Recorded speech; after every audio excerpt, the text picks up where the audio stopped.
but if I go back in time and do it all again to get the same outcome. So the best advice I ever got in my life was, like, every time I went to sleep at night, just genuinely didn't think I was going to wake up again. Hey guys, hope you're doing good. Welcome back to the channel. Now today I thought I'd do a Q&A. I've not done one for a very long time, and I'm sure there's some questions you guys want to ask me, so let's get stuck straight in. Right, these questions are from an Instagram story, so sorry if you didn't get to see them and ask the question, but I've picked out some okay ones. So we got this from C Warilo 04. If you went back to Strongman now, what would be your best, strongest event in your opinion?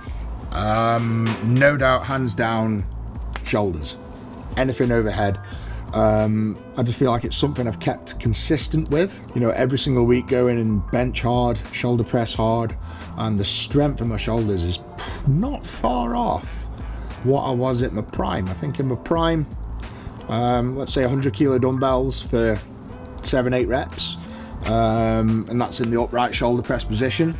Now, I mean, I did 1 rep the other week with Iron Bibby, and then I had a little mishap on the second rep and tore my tricep a little bit. But yeah, I think, you know, when you think of it like that, in percentages, like I did 80 kilo for 10 reps in shoulder press. So, you know, even in my prime, like 80 kilo for 10 reps would be a tough ask. So I would say I'm probably, I'm going to say less than 10% down on my shoulder power. So if I had to go back into Strongman, I think, you know, the overhead stuff, the Viking press, the log press, the axle press, I think all that would just be still top tier. Well, here's a good one. This is from George Milton. If you were to be 18 again, would you put yourself through the pain it took to be WSM? That's a great question, to be fair. I mean, geez, that journey of becoming the world's strongest man was hard. It was like it was the hardest thing I've done in my life. The sacrifices, the time you put in, the pain, the injuries, the endless amounts of eating and stretching and foam rollering and physio. God, I mean, look, yeah. If I could go back in time to when I was 18 and do it all again, I would. 100%. If I could change things, I would. But if I had to do it all again in my head and just relive it all, I'd do it, because that journey, I enjoyed it. It was tough at times, but I really enjoyed it. I feel like it made me the man I am today. You know, it really did shape me going into my adulthood, chasing to be the world's strongest man. All right, here's one. Now, I picked this one because I want to try and give a little bit of advice on it. But so this is NPN 3D. He's obviously foreign, so his English isn't his first language, but he's put how baby made, ? How girl get pregnant, ? Now, I'm hoping he's just asking sincerely and not taking the piss. But yeah, I mean, I had Max when I was 24, and obviously I've got a child previous to that, when I was 20. And then me and the wife were trying for a baby ever since Maximus, basically. So we were trying for a baby for 10 years. And obviously, I think me just being so career focused, I mean, of course we had sex, but it was few and far between, you know. It was like fitted in between my training. It had to fit around my training schedule. Like, you can only do it on a weekend when you got a rest day, and it sounds daft, but like having sex and emptying your balls can really f you up in terms of like energy and strength. So that was all part of the sort of structure of the training plan to becoming the world's strongest man. Is you have to restrict how much you blow your load, and that's a big thing, and people don't think it is, but it is. And then I guess 2 years ago, Alex just pinned me down, not literally, but just sort of said, right, you promised me once you're done with your strongman, we're gonna, you know, try really hard with kids, and we did. And you know, we started timing things better with Alex's hormones. I started working with a TRT doctor, which I've never done before, and you know, he was sort of prescribing me all the hormones to get everything perfect, all the HCGs and the clomids and everything, and you know, get my testosterone levels absolutely bang on, like pucker. So I did that, and I'd say within 6 months, you know, things started flowing. The tests were coming back for good fertility for both parties, and we went for it. And don't get me wrong, it's been tough. You know, Alex has lost, I think in total, we've lost 4 babies, you know, through miscarriage or for whatever reason, and the last one, so we had a daughter who is now coming up to 18 months, and then we got pregnant pretty much 3 months later. Now that got to about 4 months in, and Alex doesn't want to talk about this, but I think I'll touch on it, and very sadly we had to make the decision to abort because it had basically heart problems. There's over a 75% chance this baby would be born with a severe heart problem.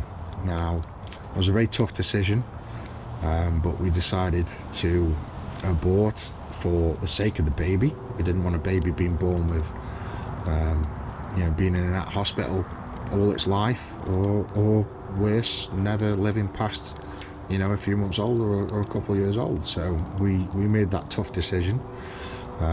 But yeah, that's basically how we started to make babies. Luckily, 3 months after that, well, a month after that, Alex got pregnant again, very quickly. So, you know, everything was firing. And I think it's horrible to say, but when you miscarriage, the female body is very fertile. So it was very easy to get going again, and I just had another baby girl. So yeah, very happy. But I guess the advice for that is don't guesswork it. You know, go to a specialist and a hormone doctor, and someone knows what they're doing, and yeah, get your hormones right, and things will come. You know, things will come good. Just have faith. Shazan at Safi 0001. Current max deadlift. And it's put, by the way, big fan, sir. You're literally amazing. So that's a good question also. So my current max deadlift. So it was about a year ago. I started training really hard again, like just going super heavy, and I got up to 430 kilos for a double. Geez, I've eased off a lot since then, but my strength is still good. You know, I think if you were to put a weapon to my head and say pull this weight or you're gonna not live, I think I'd say 420 for a single. I genuinely think I could go and pull 420. You know, absolutely, like to the brink. I think it'd be an absolute grind, but I think I could do it. Right, next question. Here's a good one, I think. Ryan _sturdy _strongman. Will you ever compete at strongman again? That's a good question. That's a good question. You know what? I've definitely been pondering on the idea, and you know, there's been some instances where I've nearly thought sod it and got back into heavy training, but the main reason I retired was my family, number one, and then second, my health. You know, I was definitely pushing the boundaries of what the human body was capable of, especially for my size. You know, I'm just over 6'2", 6'2 and a half. And I feel like being 433 pounds or just shy of 200 kilo was a massive strain on my body. And that I had to be that weight at that time, in that era of strongman, to compete against the other 440 pound strongmen, i.e. Thor and Brian. The sport's definitely changed now, but I think back then it was just one of those things I had to get massive to pull those ridiculous weights and just be that, you know, a little bit heavier on the truck pulls and plane pulls, and anyway, it worked. But the physical effects were very extreme. You know, liver markers, kidney markers, all through the roof, hemoglobin through the roof. Just like every time I went to sleep at night, just genuinely didn't think I was going to wake up again. And that's not a nice place to be. You know, that's not a nice place to be in life. You want to go to sleep knowing you're going to wake up again in the morning, and you've got something to look forward to. And that's definitely been the you know, if I was on the fence, that's been the tip of it for me. And then family, you know, I genuinely missed all the time with my young kids at the time. You know, I had a daughter and a son that were both well under 10, and I barely knew them, and that was just through sheer sacrifice, I guess. I don't think there's any such thing as having good balance. You know, you're trying to pull in money to pay your mortgage, you're trying to train to compete at such a high level, and yeah, I definitely sacrificed a lot of family time, and that's just something I'm not willing to do to get back into strongman, is sacrifice all that family time again and travel around the world competing and spend hours and hours in the gym and then hours at home doing the recovery. It's just not something I'm willing to do and put my family through again. I owe it to my wife to not do that. So yeah, safe to say I will not be coming back to a strongman anytime soon. Next question, Callum_1990_web. Afternoon, Eddie. Do you have any fights lined up? So as of now, there is no fight lined up, but I am in very in-depth negotiations to get this fight with Mariusz Podnoski set in stone. I think it's going to happen. In fact, I'm fairly certain it's going to happen. It's just getting a date, getting a venue, setting a time, and just, right, 2-3 months from now, this is it. And then I go in camp and we go and get it done. So it's going to happen. It's going to happen. I'm keen for it. And I'm actively, you know, reaching out to promoters and fight events and everything, just to, you know, try and get someone to put it on for the right money. You know, I don't want to do it for 20 grand. You know, it's got to be worth my time. It's got to be worth the risk, because fighting Mariusz Podnoski is literally putting your life on the line. You know, and people might say he's crap, but I say different. You know, he's knocked out some world champions. He's had 16 years MMA experience, and of course he was 5 times world's strongest man, so his strength's always going to be there. You know, he's a big, hard man. And for me to sit here and belittle Mariusz Podnoski in any way would be wrong of me. You know, I'm going up against someone that's genuinely got a reason to be feared by a lot of people in the world. So, but I'm excited for it, and I want the fight. So hopefully I can make it happen pretty soon. You guys can back me behind that. Fabio Cat Countdown, or Cat's Countdown. I know you put a lot into recovery, but have you ever experienced burnout? Yes. Geez. Now, something I never thought I'd experience is burnout. You hear about burnout and you think, oh, that'll never happen to me. And I actually experienced it during the prep for the boxing fight with Thor, and I had a lot going on. I think it was more the stresses outside of training that ignited the burnout. I had a big family issue going on. It still is, but I've just sort of found peace with it. And yeah, I wasn't sleeping. I was training my arse off, and yeah, got COVID. And as soon as I got it, I just melted. It was like it just ignited this chain reaction of events of a major burnout. And I probably spent 2 months like just lying in bed, just absolutely gassed, just couldn't lift my head, couldn't get out of bed, couldn't eat. I lost 22 kilo in body weight. It was the lightest I've ever been. I dropped down to it was 140 something kilo. It was horrible. But yeah, it was just like a concoction of stress, training, and just overdoing everything. But yeah, it was bad. Very, very bad. And the only way out of it is to stop doing everything and get your head right, because that's what a burnout is. It's when your head's had enough. It's not so much your body, it's this, your central nervous system. It just gets fried, and you have to sort of listen to yourself, listen to your body, and that's a very hard thing to do for someone like myself, because you just want to wake up every day and train as hard as you can. Triple D, deadbeat. When is your medical cannabis coming out?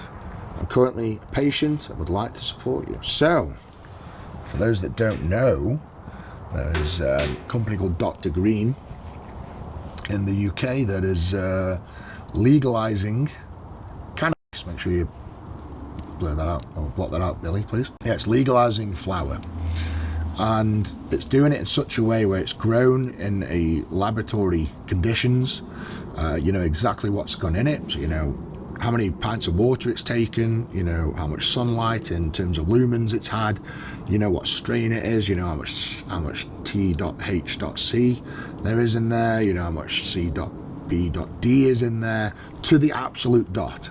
You know how long it's been grown for, whether it's been grown for 2 weeks, 2 months, where it's made, where it's been transported, where it's been stored, what storage it's been stored at temperature. You know, literally, you know exactly what's going on with this flower, and I think that's a game changer, because I mean, I've used flower for years for recovery, for sleep, for Strongman, and you know, I'm sick to death of getting stuff thinking it's going to relax you and put you to sleep, and then you just seat belted in your chair like, oh shit, that wasn't what it said on the tin. And that's a big problem, and there's been cases where, you know, people are mixing some dodgy stuff in with it, like fiberglass, to make it look a bit more venomous, so to say, and basically make it weigh more. So yeah, I'm all for this, you know. I think it's going to help a lot of people, and I think it's going to clean up the UK in a big way, and it's cheaper. You know, I've done a bit of dabbling. It is cheaper than what you can buy off the black market, so it's going to cut out all the illegal dealers of this completely. And it's done it in a very safe and sensible way. You know, you have to speak to a doctor, so you have to have gone through all the motions. For instance, if you've got severe backache, have you tried X? Have you tried Y? Have you tried Z? Right, okay, try this. And that's how it's going to work. Speak to a doctor on a Zoom call, tick the boxes, and then it's going to be sent to you in the post. Easy as that, and it's going to be cheaper than what you can buy on a black market. So yeah, keep an eye out for that, Dr. Green. Go give it a follow. I'm doing my own strain. I'm doing Beast Buds, which is going to be specifically made for recovery and sleep. That's it, nothing else. It isn't going to blow your head off, it's just for relaxing and recovering. So I can't wait for that to happen. Okay, Drew_.05. Will you continue arm wrestling after your match with Brian? That's a good question. So obviously I'm arm wrestling Brian Shaw on the 14th of December, and I'm looking forward to it. I've been training hard, you know. I've got Neil Pickup coming to my house once or twice a week, doing lots of arm table stuff. I'm doing all the training, I'm doing the daily sort of motions. My arm is literally on fire. Like, I am putting so much into the training, and I'm doing it because I had no real interest in arm wrestling, but this deal sort of landed on my lap, and you know, rung Brian up. I was like, do you want to do it? And he's like, yeah, I'll go against you. And I'm like, but you've had a year's training.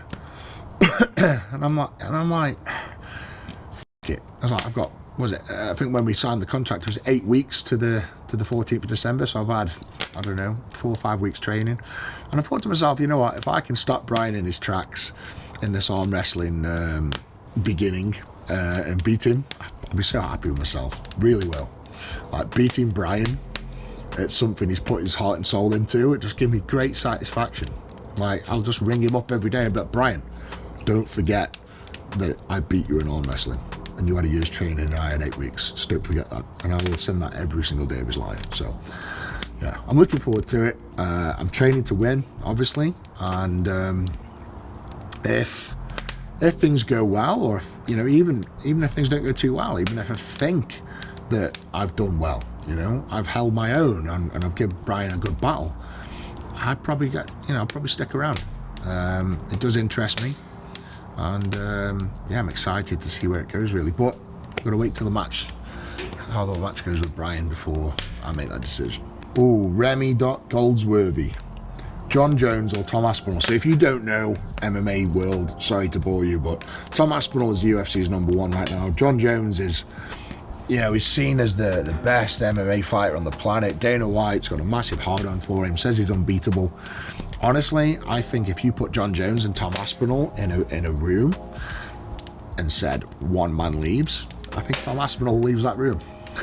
I genuinely do. I think, and I think John Jones, I mean, I can't badmouth the guy. He's got an amazing record, but he's definitely ducking Tom Aspinall, 100%. And I think he's even said he doesn't want to fight Tom Aspinall after his next fight. He's pretty much going to retire after this fight, so he's ducking Tom Aspinall. I mean, he can say what he wants, but actions speak louder than words. So there we go. Anyway, the answer to that question is Tom Aspinall. Tom Aspinall is kicking John Jones's ass. Jacko B 1986. Why don't you compete again like Thor? I thought that was a good question. I thought, you know, you've seen someone, because me and Thor competed in the same era, we competed against each other, we both sort of retired at the same time, and then he's gone back into the sport. And I like I've said earlier, it's family and health, and I put those before anything. And because I haven't gone back into strongman, I've had 2 more children. I've had 2 little baby girls come into my life, and that to me is worth 100 Arnold titles, 100 Britain's Strongest Man titles. It's like, it doesn't even come close. Like, family first. And I think having 2 beautiful little girls that I will treasure for the rest of my life is so much more important than having an ego and going back into strongman. So, you know, that's my take on it, man. I would rather build my family and spend time with my family than go and grab another title. Okay, UK Cowboy Live. What advice would you give your 16-year-old self, knowing everything you know now? Oh, that's a great question. I don't know how to answer it. I mean, geez, if you put what I knew now and put it in a 16-year-old me, could I have won World's Strongest Man a lot younger? 100%, I think I could. Could I have won it more times? 100%, I think I could. Geez. You know what? F it. I mean, I could sit here in hindsight and say I would have done that different, done this different, but honestly, if I could like travel back in time, disguise myself as somebody else and give my 16-year-old self some advice, I'd say carry on. Because I had some big dreams, some big goals when I was 16, and smashed all of them. Pretty much all of them.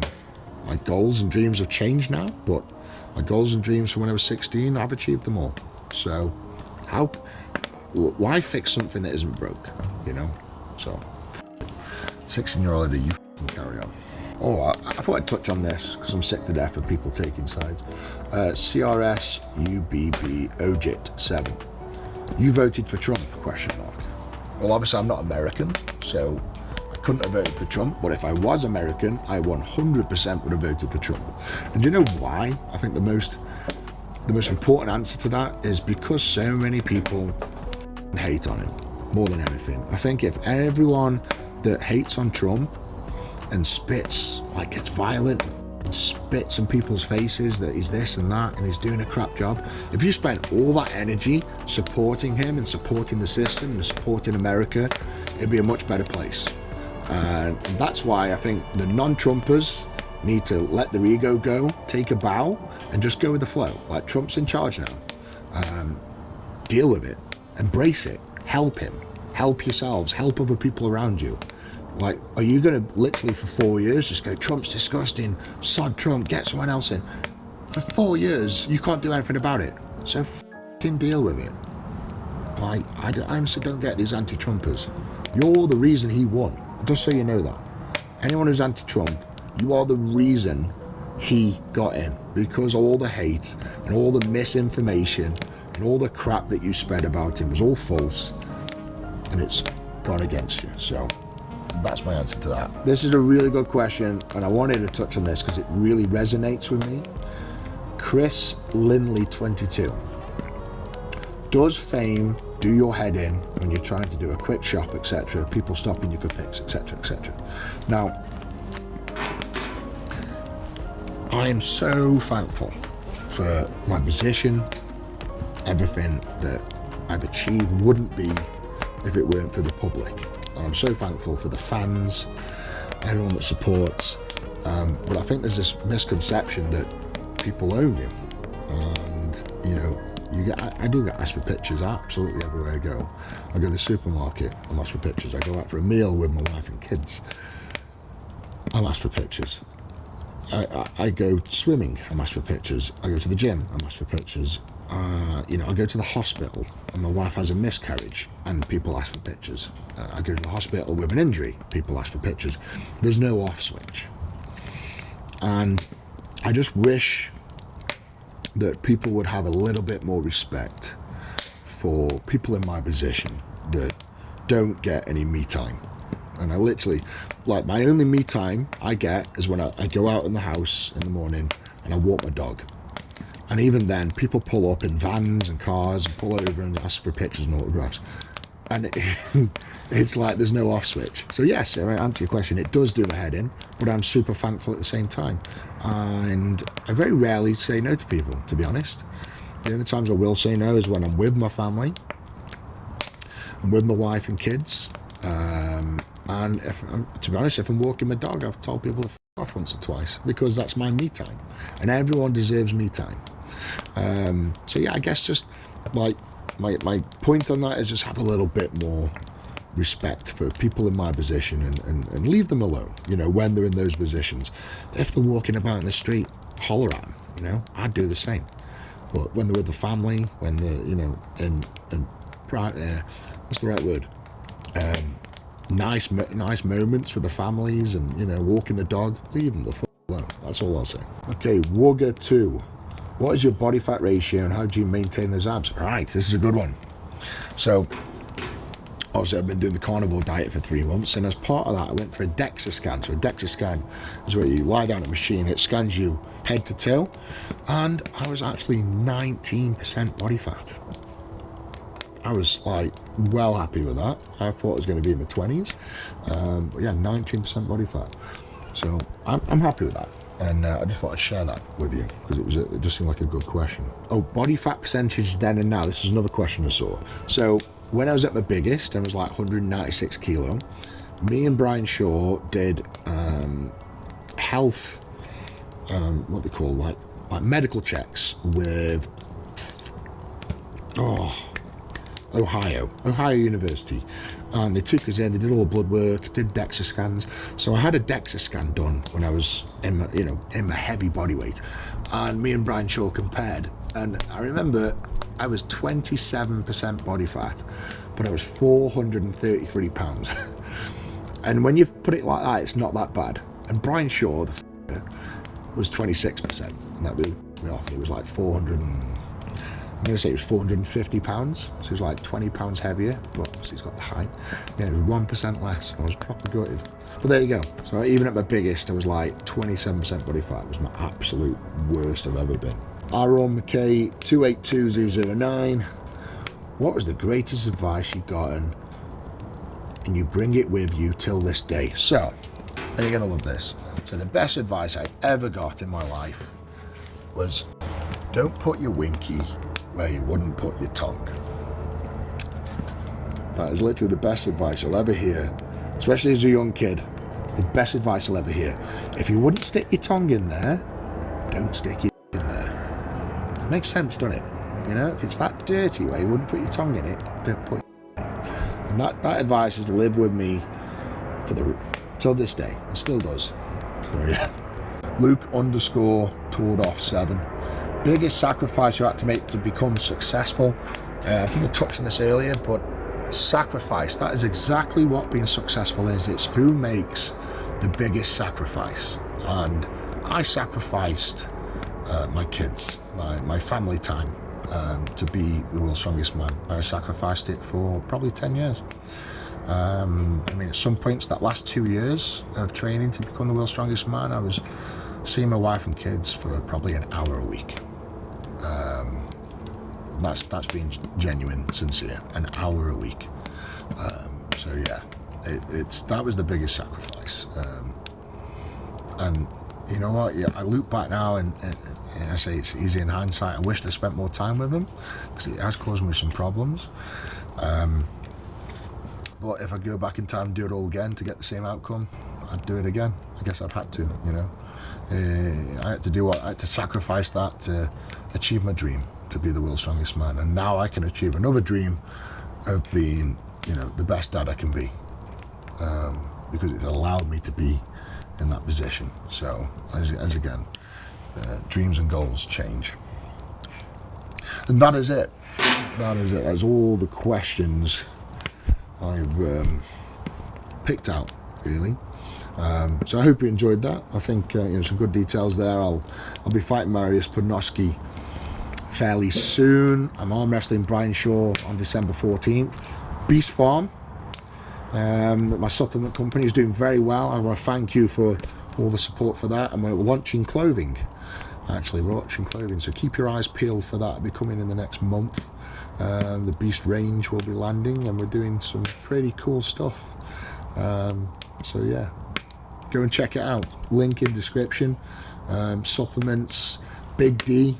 If you don't know what Big D is, it's a daily saturation product that gives your muscles everything it needs to be big, strong and powerful. And that's quite a unique product. No one else does that, I don't think.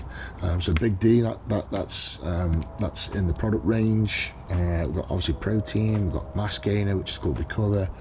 We're doing the creatines. Hydro is my most popular product by a mile, because obviously I'm always dehydrated, but I'm also hydrated now, so my dehydration days are over. Hydro is doing really well. Launched a new flavour in that, strawberry kiwi. The reviews on that are absolutely insane. And then Big Z, I think, is probably my proudest product. It's a concoction of ingredients and formulas, you know, the perfect blend of magnesium, zincs, but it's got a product called Levagen in there. So Google Levagen and see what it does for your sleep and recovery and inflammation.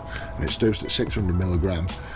And that is just, the reviews I'm getting on that, it's changing people's lives. Like, sleep is the #1 thing for recovery, and I am giving people better sleep, and they are literally, you know, having better relationships, better careers, better training, better recovery, better everything. So again, hit the link in the description, go and check all that out. But thank you again for the support, and thank you for watching the video. Don't forget to like it, subscribe, and I'll see you next time. Big love, the Beast. Take care.